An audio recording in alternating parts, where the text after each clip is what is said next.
សួស្តីទាំងអស់គ្នាសូមស្វាគមន៍កម្មមកដល់ Channel របស់ខ្ញុំសម្រាប់ថ្ងៃនេះខ្ញុំមានវីដេអូមួយស្ដីអំពីការដំឡើង VMware Workstation 17 Pro នៅលើ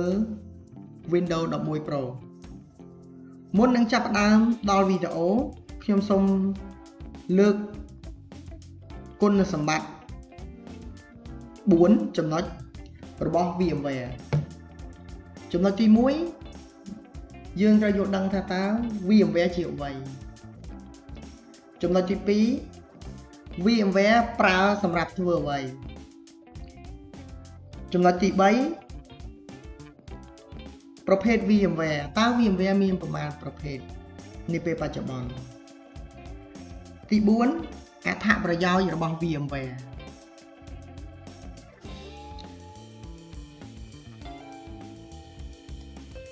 អូខេមុននឹងទៅដល់ចំណុចទាំង4ខ្ញុំសូមឲ្យទាំងអស់គ្នាជួយ Subscribe ទៅលើ Channel របស់ខ្ញុំរួចចុច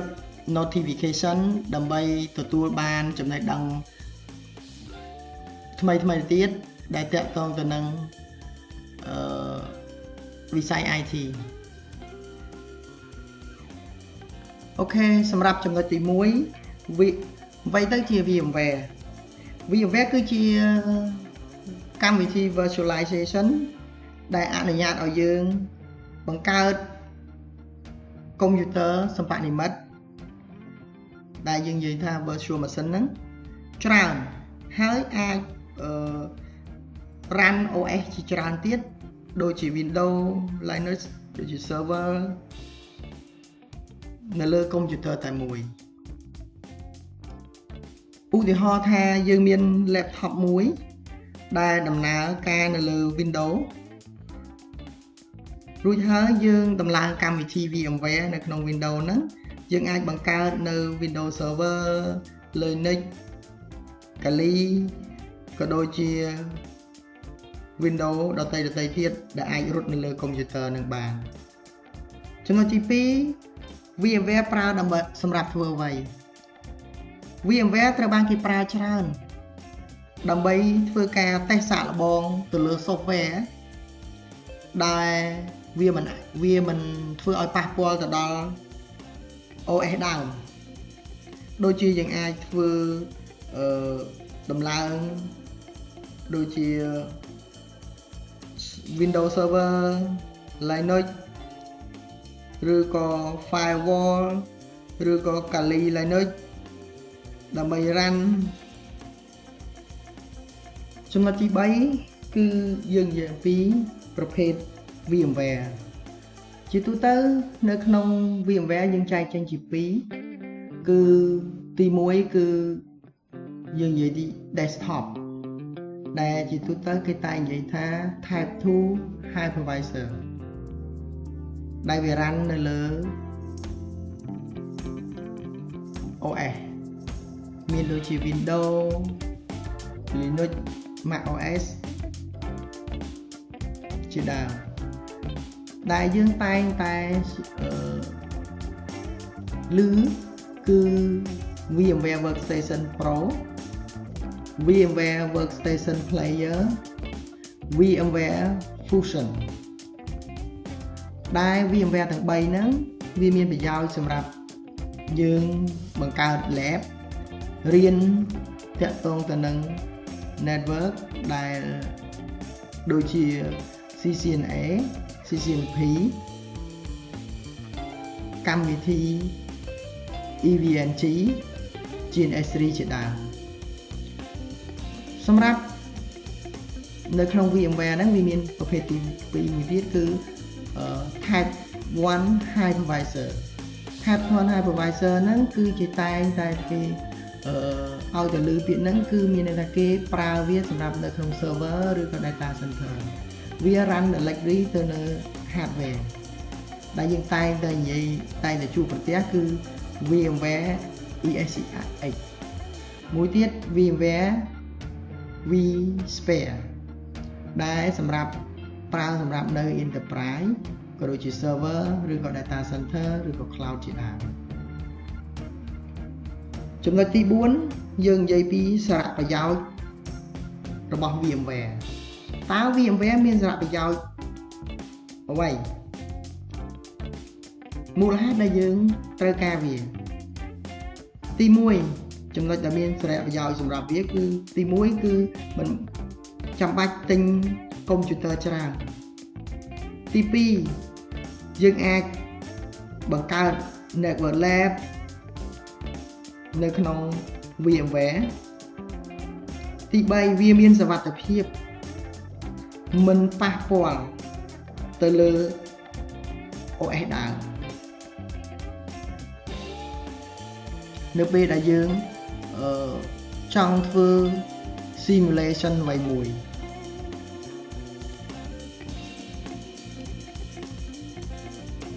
អូខេសម្រាប់ចំណុចទាំង4ហ្នឹងមានតែប៉ុណ្ណឹងហើយយើងនឹងចូលទៅដល់ការអនុវត្តជាក់ស្ដែងទៅលើការដំឡើង VMware Workstation Pro របស់យើងនៅក្នុង Windows អូខេយើងចូលទៅ browser ព្រោះយើងវាយ Google បន្ទាប់មកយើង search យក VMware Workstation Professional យើងចូលទៅកាន់ website របស់ VMware បន្ទាប់ពីមកយើងឃើញពាក្យ download បន្ទាប់ពីយើងធ្វើការ download ចុចនៅលើពាក្យ download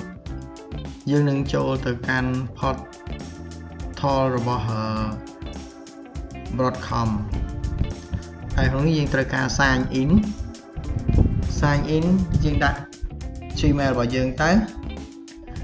ខ្ញុំបានពេញ Gmail របស់ខ្ញុំនៅក្នុងនេះដើម្បី register user បង្កើត account ថ្មីបន្ទាប់ពី account ថ្មីមកយើងបំពេញនេះរបស់គេលេខសម្ងាត់របស់គេទៅ verify បន្ទាប់ពី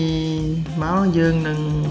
ទទួលបានក្រោយពីយើង register មកយើងចូលទៅកាន់ mail ដែលយើងបាន register ហ្នឹងយើងនឹងទទួលបាន code verify របស់ VMware របស់យើងដែលមានលេខកូដ validation code យើងយកមកបំពេញមកបន្ទាប់ពីបំពេញរួចហើយយើងនឹង register របស់យើងណា register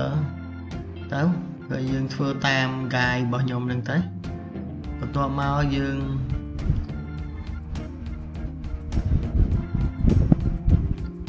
ហើយយើងបំពេញ password ទៅតាម requirement របស់ portal ហ្នឹងយើងវាយឲ្យវាចេញ គ្រីសពណ៌ត្រជាទាំងអស់ហ្នឹងទៅបានយើងអាច pass វាបានណា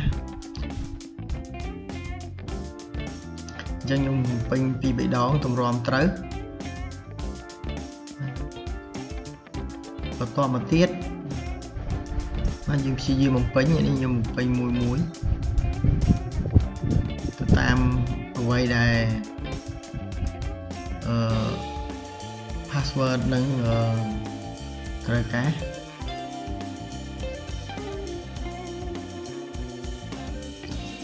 អូខេបន្ទាប់ពីយើងបំពេញធ្វើម៉េចឲ្យត្រូវពណ៌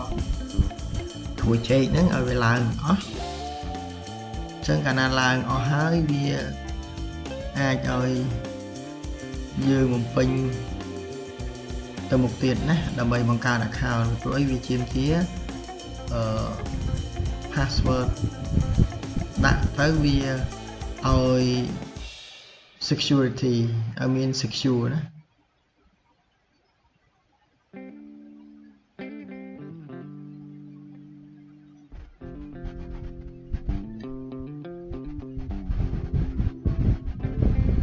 អូខេចាំបន្តិចខ្ញុំបំពេញឲ្យត្រឹមត្រូវខ្ញុំពេញច្រើនដងដែរដើម្បីឲ្យត្រូវ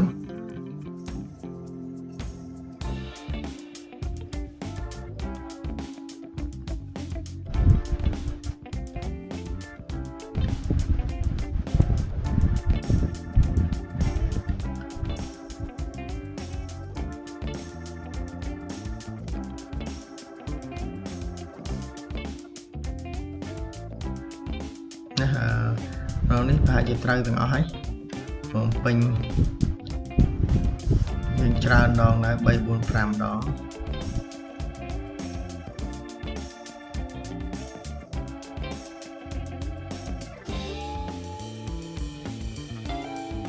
ពេញ 4 5 ដងកម្រងត្រូវ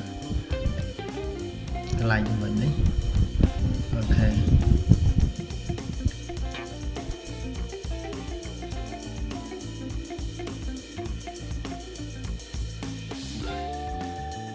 បន្ទាប់មកដល់កន្លែងចំណុចនេះវានឹងទាមទារឲ្យយើង log in មួយសារទៀត log in មួយសារទៀតបន្ទាប់មកវានឹងយកយើង verify ណា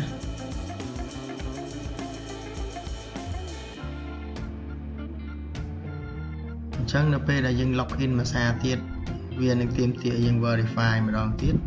យើងយក user ហើយ password ហ្នឹងយកមកដាក់មកបន្ទាប់ពី verify យើងអាច download ណាយើង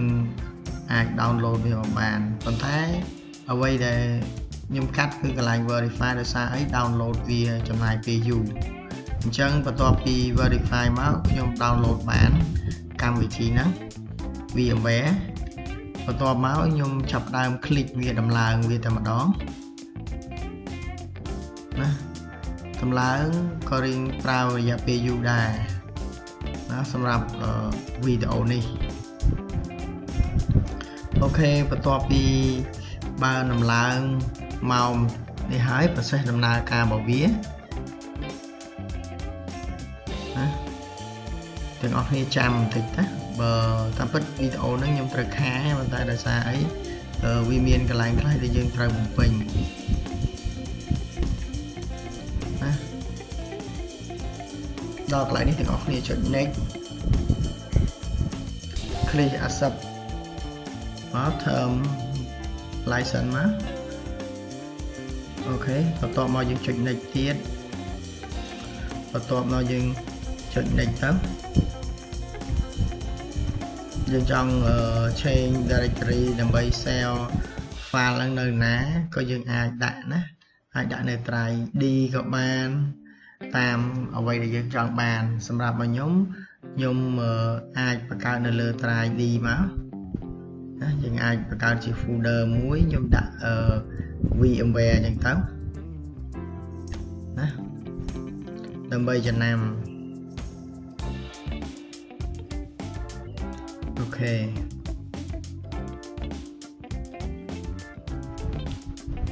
បន្ទាប់មកយើងคลิกលើ folder ហ្នឹងរួចហើយយើងចុច next យើងចុច OK យើងចុច next យើងដាក់វានៅលើ desktop ក៏បានអូខេចុច next រួចហើយចាំវា process រហូតដល់ចប់ណា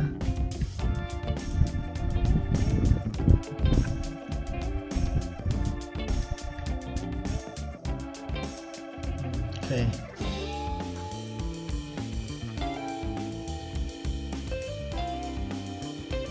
ចឹងទាំងអស់គ្នារងចាំបន្តិចណាដើម្បីចប់